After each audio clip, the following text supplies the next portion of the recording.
في برنامج عربي مشهور صادفته ذلك اليوم، إذا شاهدته لن ترى به رجلان يقبلان بعضهما بشكل شاذ أمام الشاشة في برنامج عربي فقط.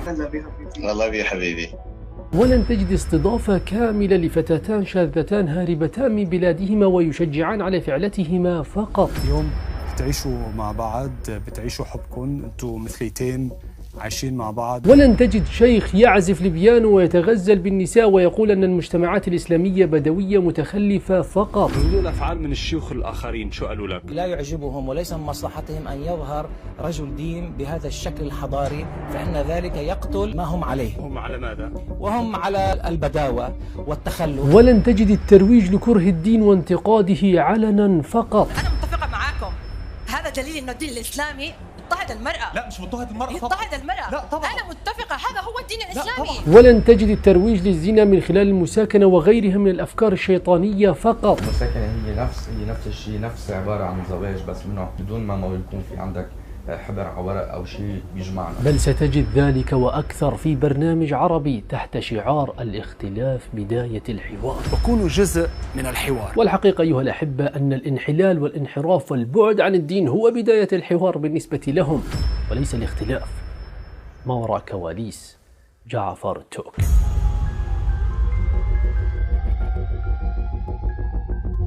إن كنت تعتقد أن الإعلام مهمته إخبارك بالأخبار والمعلومات كما هي، فأنت مخطئ. الإعلام ليست مهمته إخبارك بالخبر كما هو عليه، بل إخبارك بالخبر كما يريد هو أن يكون عليه. مثلا لو أراد الإعلام إقناعك بفكرة نسوية لنقل، لا يصارحك بذلك مباشرة، بل يخبرك بقصة.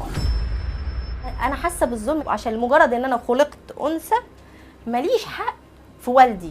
يبدأون بقصة يستعطفون بها الناس وأنها بسبب كونها أنثى حرمت من الميراث، ثم يخبرونك فقط لأنها امرأة سلبت حقوقها في دعوة لك لكره الرجال تحت مفهوم النسوية. تجد عناوين مقاطع ذلك البرنامج كالآتي: فقط لأنني خلقت أنثى، صرخات نساء في وجه الدين، مؤمن أو لا ديني أو ملحد هذه حريتي، امرأة وإمام مثلي يؤمان للصلاة، ما المانع، عقلي وجسدي ملكي، ما دخلكم، كل مرة امرأة تموت بسبب الذكور. مع أنك لو ركزت بإحدى تلك المواضيع كهذا مثلا تجد أنه فعليا يوجد رجل يقتل أنثى، والعكس، أنثى تقتل رجل وأنثى تقتل أنثى ورجل يقتل رجل، صحيح، ولكنهم يوجهون الفكرة كما يريدون وليست كما هي، وهنا يجب أن تنتبه. عناوين كثيرة قصصها محزنة، خلفها أجندة خبيثة تقدمها قناة DW الألمانية لتضليلك عن الحقيقة ونشر الأفكار المسمومة. التضليل الديني. الأديان بشكل عام لديها مشكلة مع المرأة. المؤسسات الدينية جميعها لديها مشكلة مع المرأة.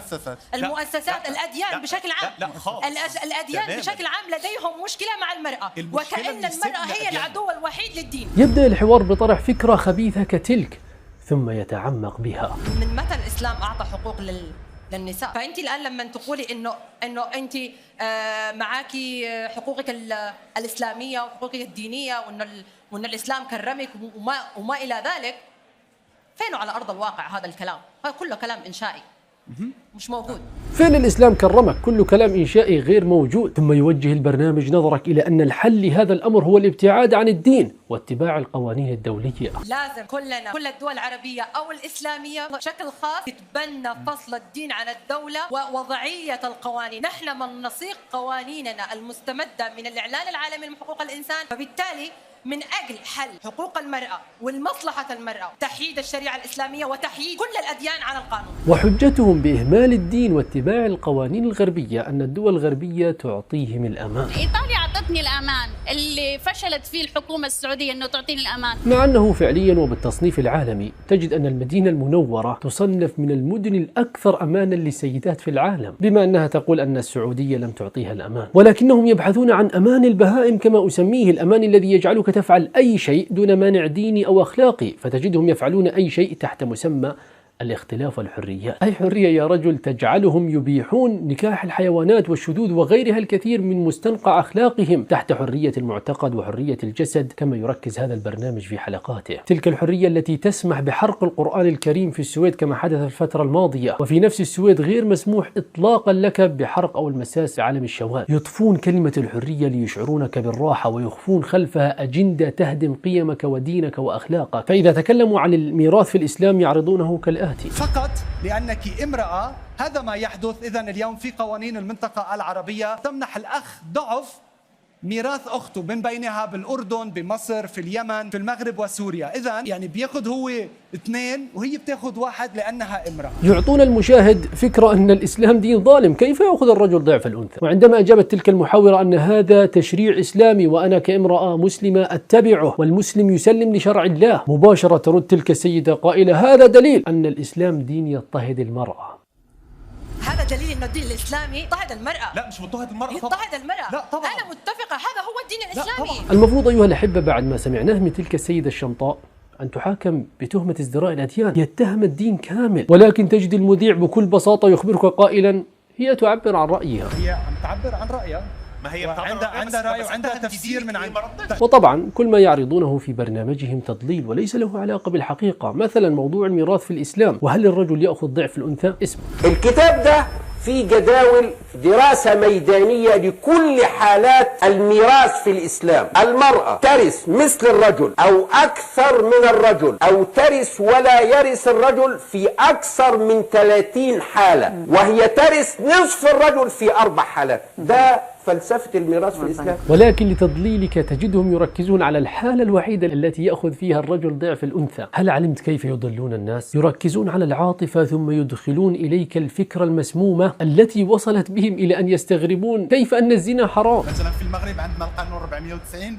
الذي يجرم العلاقات الغيرية بين الأشخاص غير متزوجين، هو قانون استعماري، يعني ليس بقانون أصله ليس دينيا. ثم تجد البرنامج يقفز من فكرة ظلم المرأة إلى الميراث، ثم إلى الوصاية، ووصولا إلى الحجاب إلى آخره. هم بهذه الأفكار المسمومة لا يؤثرون بالمسلم الواعي بدينه قوي العقيدة كحالك، بل يؤثرون بضعاف النفوس. لذلك وجب التنبيه وتتبع تلك الشبهات والرد عليها مباشرة. يريدون أن يصنعوا لك دين جديد، دين يخبرك بكل وضوح أن الحب ليس بين الرجل والمرأة فقط، بل بين الأنثى والأنثى، والأنثى والكلب، والرجل والرجل. هو دين الحريات المطلقة الذي يروج له جعفر مقدم ذلك البرنامج. الحب الحقيقي هو 1 2 3. قصص حب شفتها وانتو لازم تشوفوها. لاحظت كيف وضع لك حب وزواج شرعي ثم فجأة بينهما وضع شواذ لكي يرسخ تلك الفكرة في عقلك أن هذا أمر طبيعي. أصبحت تفهم اللعبة يا صديقي، كفك.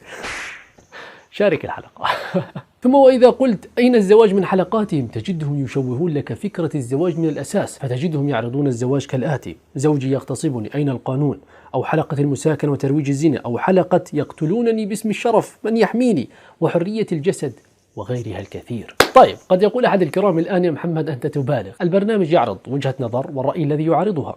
ألا ترى الحيادية في الحلقات؟ مثلما يؤتى بشاذ يؤتى بشخص ليرد عليه، مثلما يؤتى بشخص ترك الإسلام يؤتى له بشيخ اعتنق الإسلام. أيها الحبيب، من الطبيعي جدا أن يظهروا لك الحيادية حتى تتابع ذلك البرنامج وتشاركه وتتفاعل معه، وإلا كيف ينتشر المحتوى؟ ولكنك لن تلاحظ إطلاقا كيف يقوم المقدم بمقاطعة الضيوف وما يتم اقتصاصه وحذفه في المونتاج. لاحظ هنا كيف يتم اصطناع التصفيق لتأكيد الفكرة. كله كلام إنشائي مش موجود. بدي داخل معنا، بدك تدخل تفضل.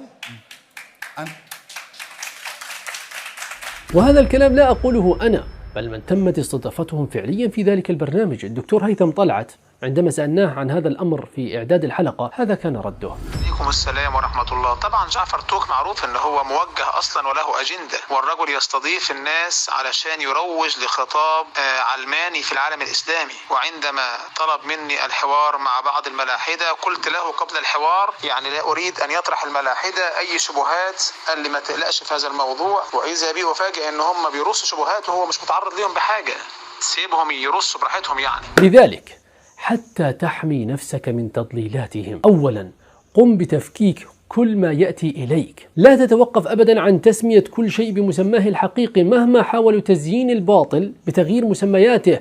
الباطل يبقى باطلا محرما مهما غيروا اسمه. ثانيا توقف عن متابعتهم. ثالثا تذكر أننا لم نخلق سدى، هم يريدون أن يتركوا هملا يفعلون ما يشاءون من منكرات كما أخبرتك حرية البهائم. والله سبحانه وتعالى يقول في سورة القيامة: أيحسب الإنسان أن يترك سدى؟ يعني أيحسب الإنسان أن يترك هملا لا يؤمر ولا ينهى ولا يحاسب ولا يعاقب؟ في النهاية شاركني في رأيك في مكان التعليقات، وإذا أعجبك المقطع لا تنسى الإعجاب به، ودمتم في أمان الله.